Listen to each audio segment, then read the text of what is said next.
Hey everybody, we're here with Victor Suarez, YCS Charlotte top 32 finalist. Where were you playing, Victor? Alright, we played Floowandereeze, the worst best deck in the room. Why'd you choose that deck, man? So all the other decks I wanted to play, like Sword Soul and the Adventure Pile decks, I was expecting. So personally, I'm really bad at die rolls, expecting to lose a lot of die rolls, and a lot of the decks in this format are going for the Scythe block.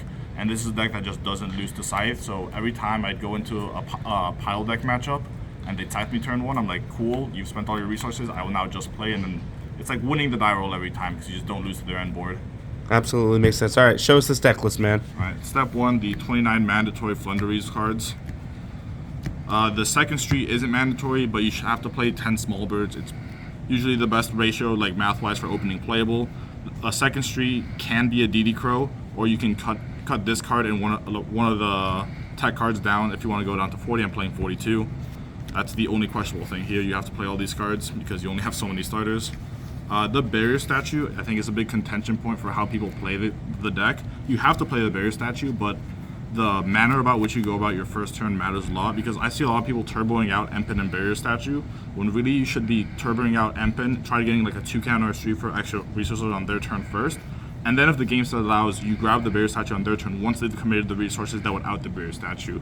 Like, if you hold the barrier statue in your hand and they dark rule your Empen because they need to play, and then once they've committed to the board, you drop the barrier statue off the Dreaming Town and book their board, they can no longer out the barrier statue with the cards they sided in for you. So the deck plays a lot less barrier statue control than I think was advertised. I think that's holding a lot of people back.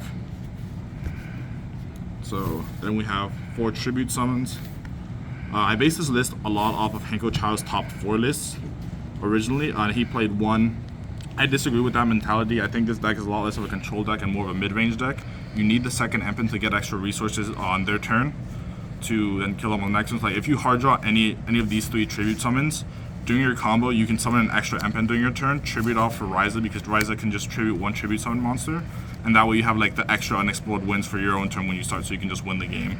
My only regret as far as what the tribute summons won is I wish I played a Snowl instead of this Apex, and I sided the Apex Avian, because Apex, until it gets to games 2 and 3, it never comes out, because he's exactly here to out like side deck cards like post Lightning Storm and stuff like that. But I found myself in a lot of game states where I have both my Empens on board, Unexplored wins on board as well, so I can tribute their stuff, and then I get Mystic Mind, and I just had to hope to draw into one of these 2 tributes before they won the game. And so if this was a Snowl, that would give me a lot better chances beating those Mystic Mind matchups, and it would have made just gameplay a lot smoother.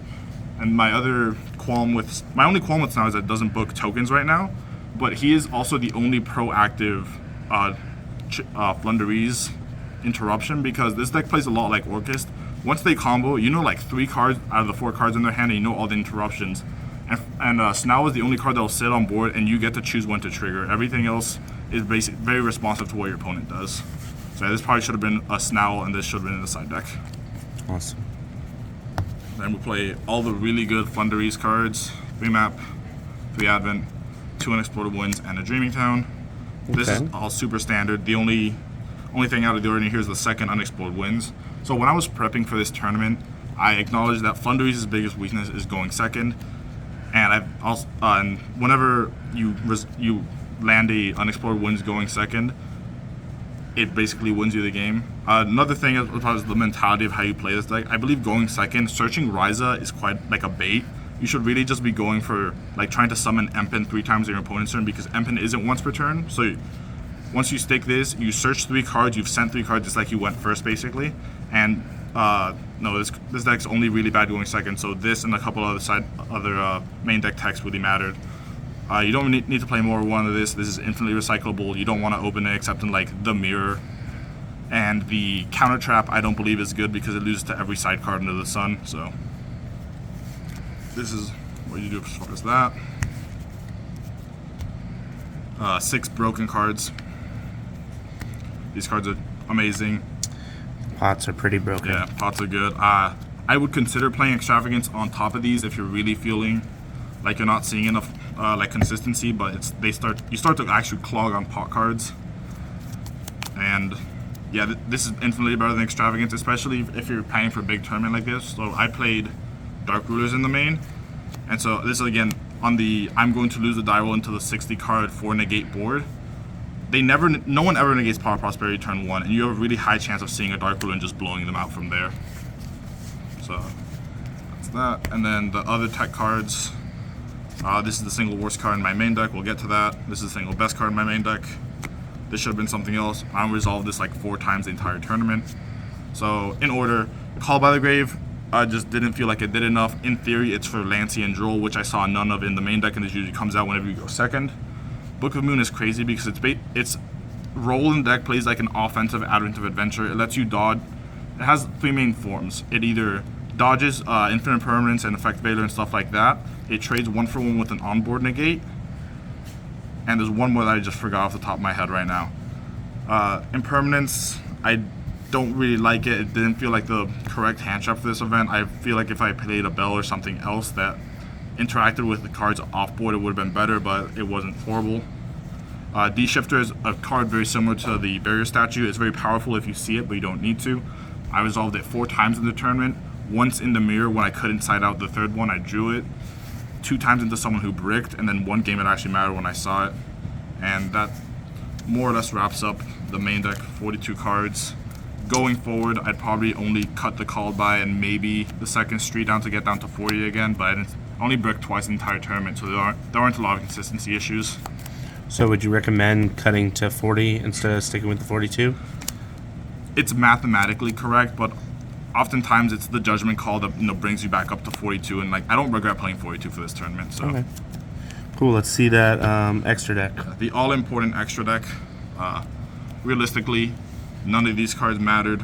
I was playing cherries in my main board until like a week before the tournament. This is what I was gonna play if I was playing a cherries board.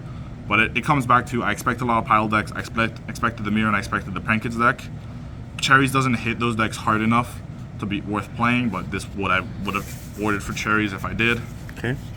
And then the semi-relevant cards, Maximus Package, and the cards you might actually make once. I went into my extra deck 0 times this entire tournament. However, I considered both of these at one point.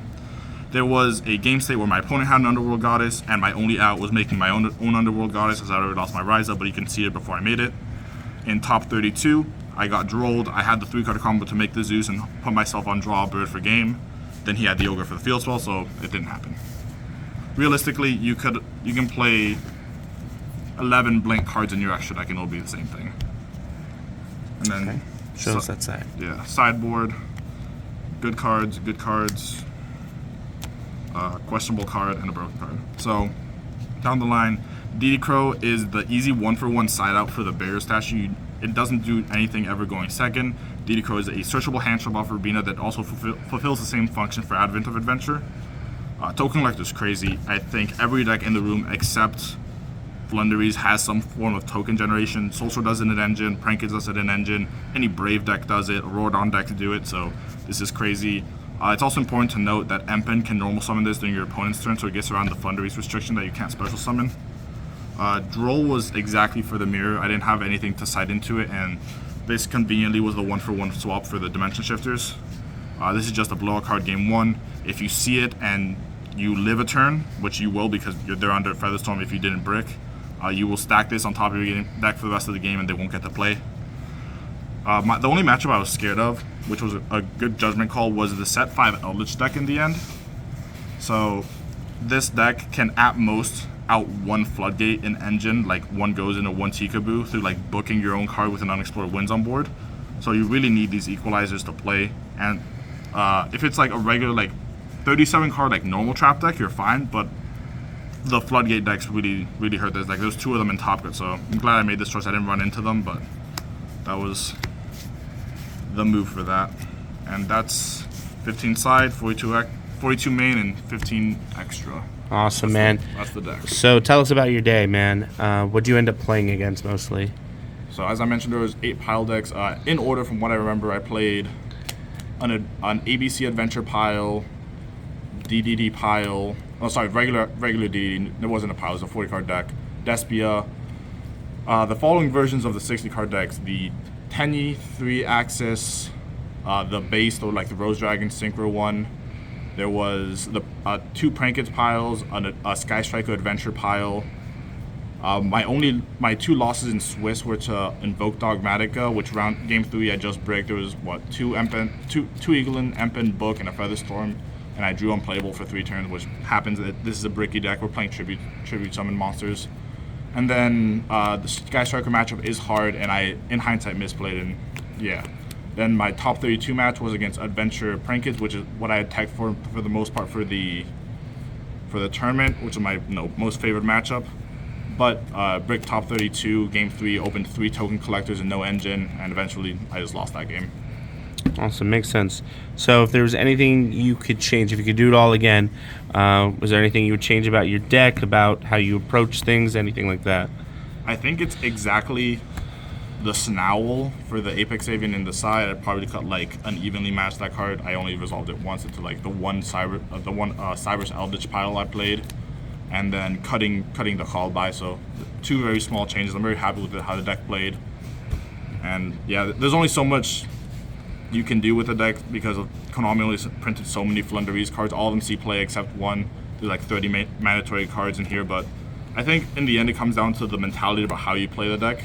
This isn't barrier statue control. This is winged beast mid range. It's very important to acknowledge that. Awesome, man. Well, congratulations, and thank you so much. Yeah, we'll talk to you later, man. Thank you so much. Shout out to Versus Games, and have a great day.